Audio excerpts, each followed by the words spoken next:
우리 사람들은 모두 복을 좋아합니다. 복을 싫어하는 사람 아무도 없죠. 그런데 중요한 것은 복의 개념입니다. 세상 사람들은 복을 단순한 소유 개념으로 생각합니다. 그러나 그것은 조금만 생각해봐도 잘못된 것임을 쉽게 알 수 있습니다. 만일 복이 단순한 소유라면 행복은 어떻게 되어야 합니까? 재산순이어야 합니다. 그러나 실제로 보면 그렇지 않습니다.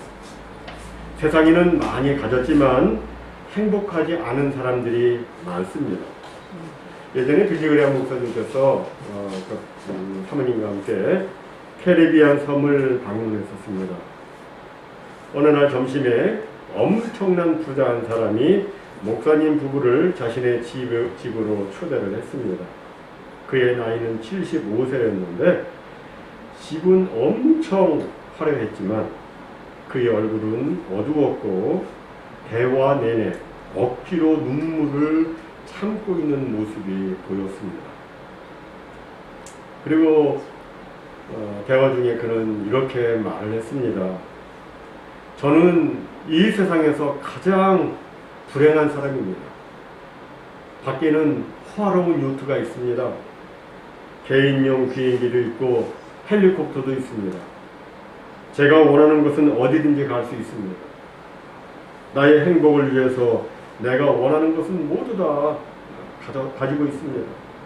하지만 저는 너무 마음이 비참합니다.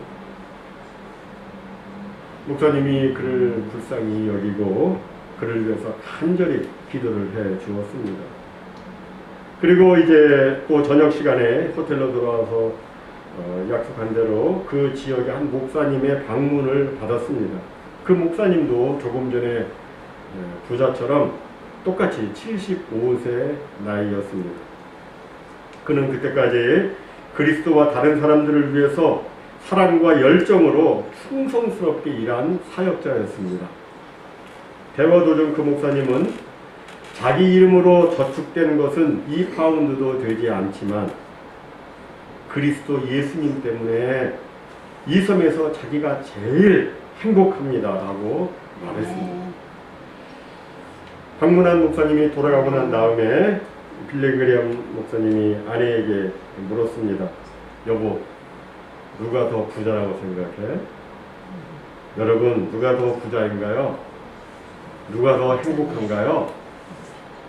우리는 그 대답을 알고 있습니다.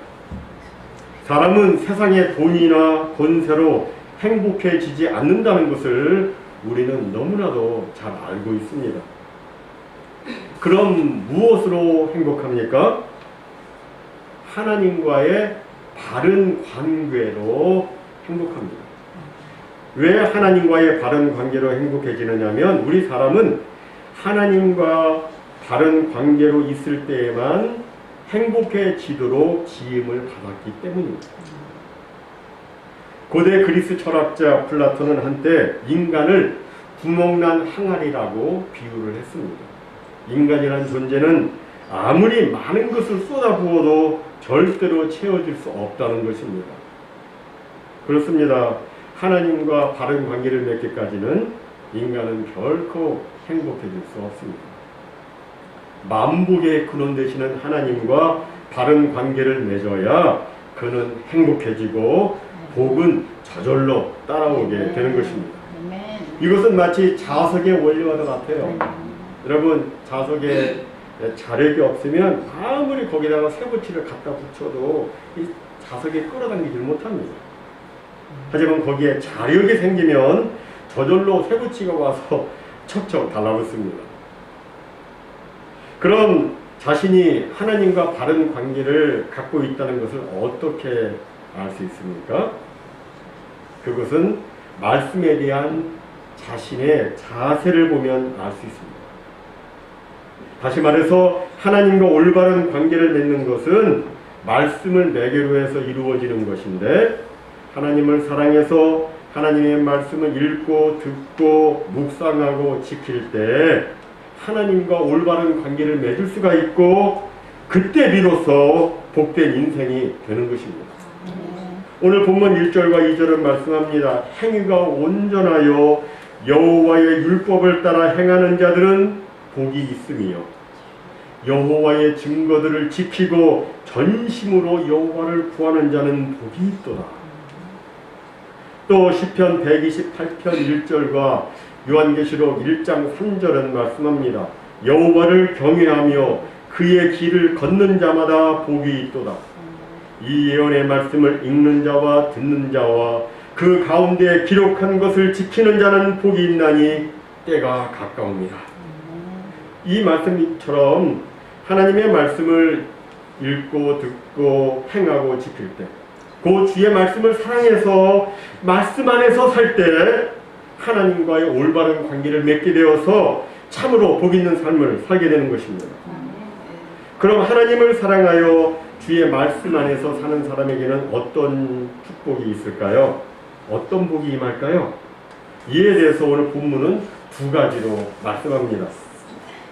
주의 법을 사랑하는 자에게는 큰 평안이 있으니 그들에게 장애물이 없으리이다. 큰 평안과 장애물이 없는 것, 이 둘은 우리 인생 가운데 펼쳐지는 것인데, 큰 평안은 어디에서 이루어지느냐면 우리의 마음속에서 이루어지는 거예요. 그리고 장애물이 없는 것은 우리의 생활 속에서 펼쳐지는 것입니다. 이를 좀 더 자세히 살펴보면 우리 사람의 마음속에는 종종 불안과 두려움이 생깁니다. 왜 불안과 두려움이 생기느냐면 죄의식과 죄의식과 또 미래에 대한 두려움, 미래에 대한 무지 때문입니다. 사람은 죄의식이 있으면 환경이 아무리 좋아도 마음이 편하지 않고 불안합니다. 그러나 하나님의 말씀을 가까이 하면 담대함을 갖게 돼요. 하나님의 말씀이 우리의 죄를 지적해서 깨우쳐주고, 그래서 더 나아가 십자가 대속의 은혜를 체험하게 해주기 때문에 그렇습니다. 우리는 말씀을 통해서 죄에서 해방되고, 말씀을 통해서 깨끗하게 되고, 말씀을 통해서 참 자유를 누리게 되는 거예요. 그리고 하나님의 말씀대로 살다 보면 어디서든 두려움이 없는 당당한 삶을 살게 됩니다. 잠언 28장 1절에 보면 악인은 쫓아오는 자가 없어도 도망하나 의인은 사자같이 담대하니라 라고 말씀해요. 우리 인류의 조상 아담과 하와는 정말 더할 나위 없는 좋은 환경에 있었습니다. 하나님께서 만들어주신 가장 아름다운 환경인 에덴 동산에 있었습니다. 하지만 사탄의 유혹을 받아서 하나님의 말씀을 어겼을 때 그들은 어떻게 했습니까? 두려워하여 나무 뒤에 숨었습니다. 정말 좋은, 가장 좋은 환경이 있었지만 그들은 불안했습니다. 하나님의 말씀을 어겼기 때문에. 무슨 의미입니까? 행복, 평안은 좋은 환경 때문에 생기는 것이 아니라 하나님의 말씀에 순종하는 의로움이 있을 때 생긴다고 하는 것입니다. 그렇습니다. 우리가 십자가 위에서 우리를 위해 피 흘려 돌아가신 예수님을 믿고 주님을 사랑해서 늘 말씀 안에 거하는 의로운 삶을 우리가 살게 되면 우리의 마음은 편해지고 또 행복해지는 겁니다. 또 사람이 불안해지는 것은 미래를 알지 못하기 때문이라고 말씀드렸습니다. 앞으로 어떻게 될지 알지 못하기 때문에 사람은 근심하고 좌불안석 불안합니다. 그러나 하나님의 말씀 안에 있는 사람은 미래가 두렵지 않습니다. 왜? 성경이 그것에 대해서 이미 말씀해 주었기 때문입니다. 물론 우리는 미래의 세부적인 것까지는 알지는 못해요.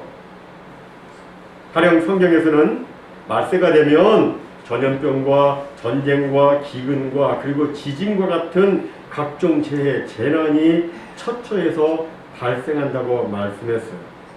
하지만 우리는 그것이 일어날 것임은 알고 있지만 그것이 구체적으로 어떤 바이러스에 의해서 전염병이 생길지, 어느 나라에서 전쟁이 벌어질지, 이 기근이라고 하는 것이 얼마나 심하게 생길지, 어디에서 지진이 일어날지는 우리는 정확하게 알지는 못해요.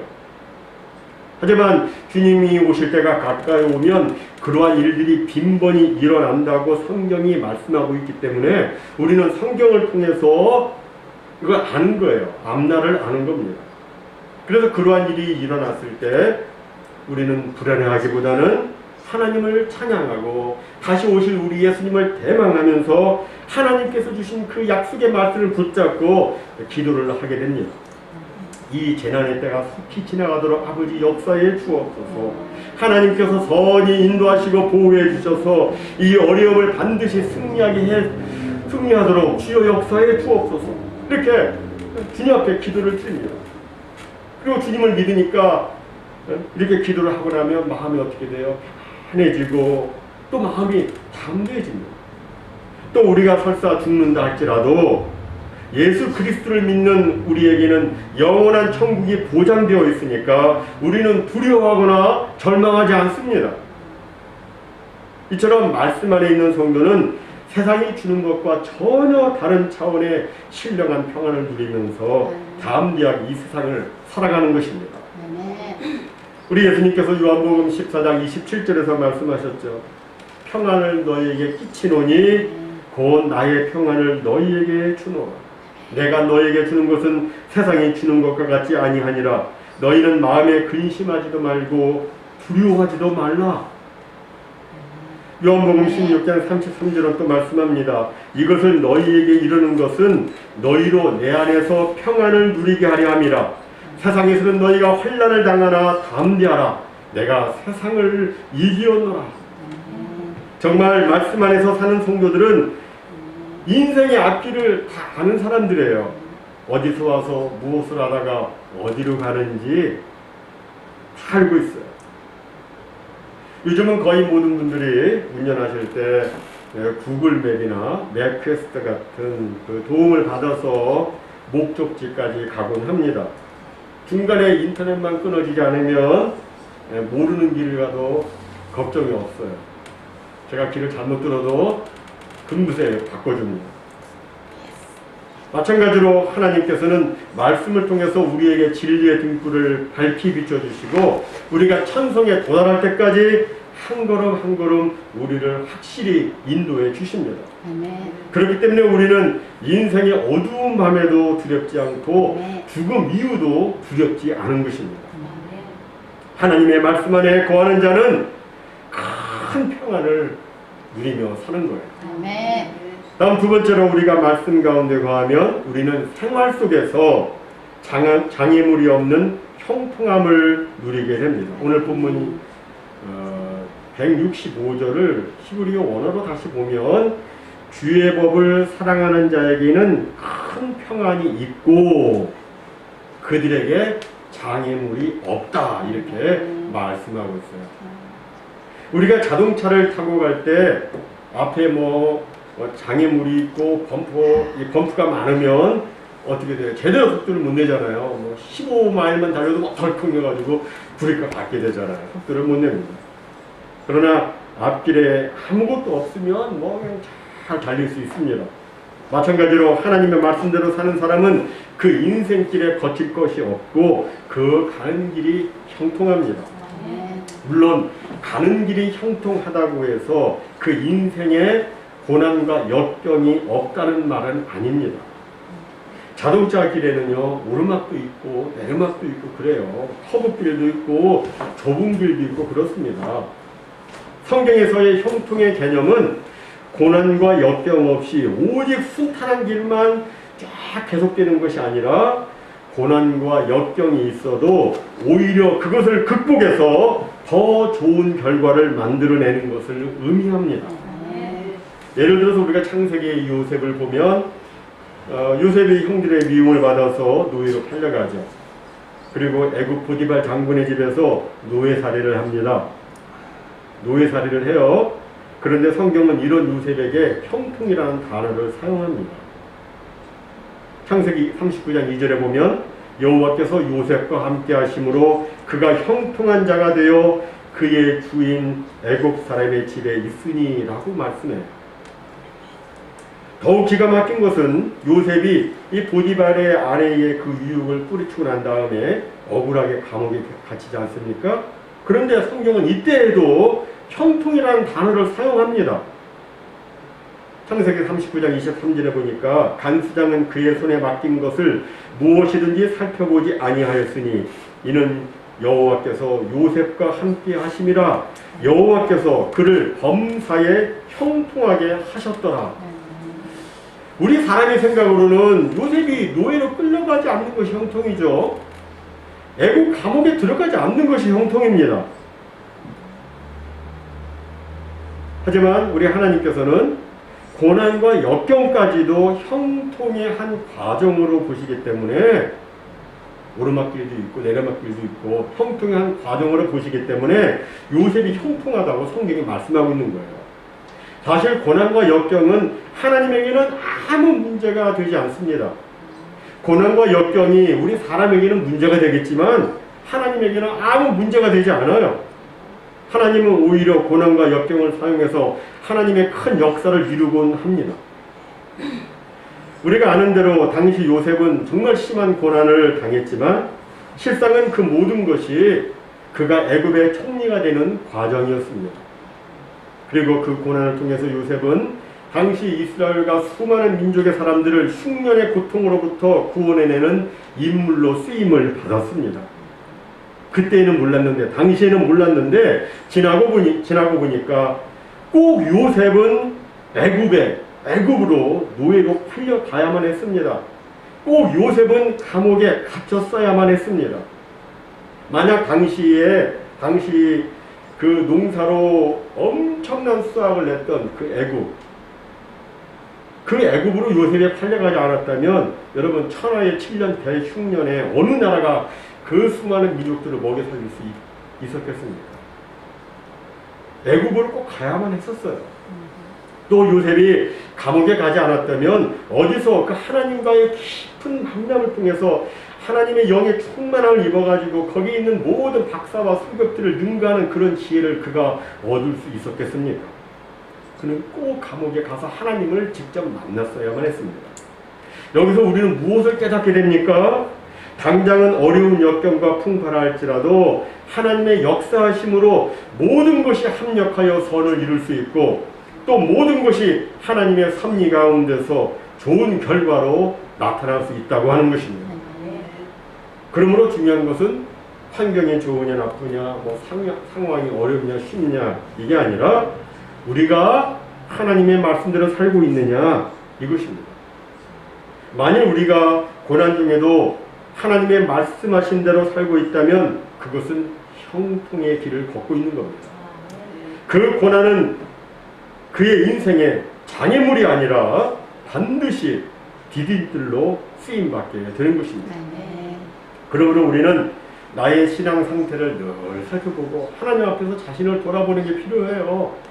정말 내가 하나님 앞에서 어떤 존재인지 자신의 신앙 상태를 늘 살펴보고, 그리고 하나님께 헌신해서 하나님의 말씀대로 살아 늘 하나님과 이 바른 관계를 유지해야 합니다. 그러면 그 인생은 큰 평안이요 장애물이 없는 형통의 삶을 살게 되는 것입니다. 그렇다면 우리는 당연히 이 하나님 말씀에 우리의 모든 것을 걸어야 합니다. 그죠? 올인해야 돼요. 그런데 우리의 현실은 어떻습니까? 이게 쉽지 않잖아요. 얘기해보면 바쁘다고 그러세요. 바쁘다는 핑계로 성경 읽기를 게을리하는 분도 있습니다. 그런데 가만히 보면, 아무리 바빠도 가만 보면 다들 할 일은 다 하고 삽니다.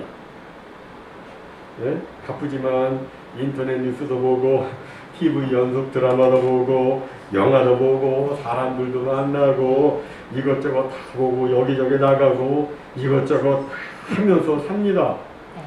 바쁜데 다 하세요. 이러면 성경을 읽고 묵상하는 삶을 살지 않는 것은 바빠서가 아니라 그것을 정말 중요하게 여기지 않기 때문임을 알 수가 있어요. 여러분, 정말 중요하다고 생각하면 그것 반드시 합니다. 여러분들, 그죠? 안 하세요? 정말 중요한데 안 하세요? 하시잖아요. 하나님의 말씀을 굉장히 중요하게 여기지 않으면 그렇게 안 하고 그러면 하나님의 그 약속하신 풍성한 축복을 경험할 수가 없어요. 본래 말씀에 대한 태도는 하나님 말씀에 대한 태도는 하나님에 대한 태도를 반영합니다. 그가 말씀을 어떻게 대하느냐 이것이 하나님을 그가 어떻게 생각하고 있느냐 똑같이 연결이 됩니다. 하나님을 사랑하면 하나님의 계명을 지키게 되어 있고 하나님을 가볍게 여기면 하나님의 말씀도 가볍게 여기게 되어 있습니다. 그런데 성경은 말씀하기를 하나님을 가볍게 여기면 그는 하나님으로부터 가볍게 여김을 받을 것이고 하나님을 귀시 여기면 그는 하나님으로부터 귀시 여김을 받을 것이라고 말씀합니다. 다시 말해서 하나님을 귀시 여기는 사람, 그래서 하나님의 말씀을 귀시 여기고 그 말씀에 순종해서 사는 사람은 하나님의 축복을 받아서 큰 평안의 삶을 살게 되고 장애물이 없는 삶을 살게 되는 거예요. 사랑하는 성도 여러분, 시편 1편 2절과 3절 말씀처럼 정말 복 있는 사람은 오직 여호와의 율법을 즐거워하여 그의 율법을 주야로 묵상하고 정말 하나님의 말씀을 읽고 듣고 지키는 사람이에요. 그리고 이런 사람에게 어떤 축복이 있어요? 시냇가에 심은 나무가 철을 따라 열매를 맺으며 그 잎사귀가 마르지 아니함같이 그가 하는 모든 일이 다 형통케 되느니라. 이런 형통의 축복이 임하게 되는 거예요. 모쪼록 우리 모두 이 마지막 이 어려움의 때를 우리가 또 살고 있습니다. 하지만 우리 모두가 하나님을 사랑해서 하나님 말씀 중심의 삶을 삶으로 하나님께서 주시는 큰 평안의 축복 그리고 하나님께서 주시는 장애물이 없는 형통의 삶을 우리 모두가 다 사시기를 주님의 이름으로 축복합니다. 아멘.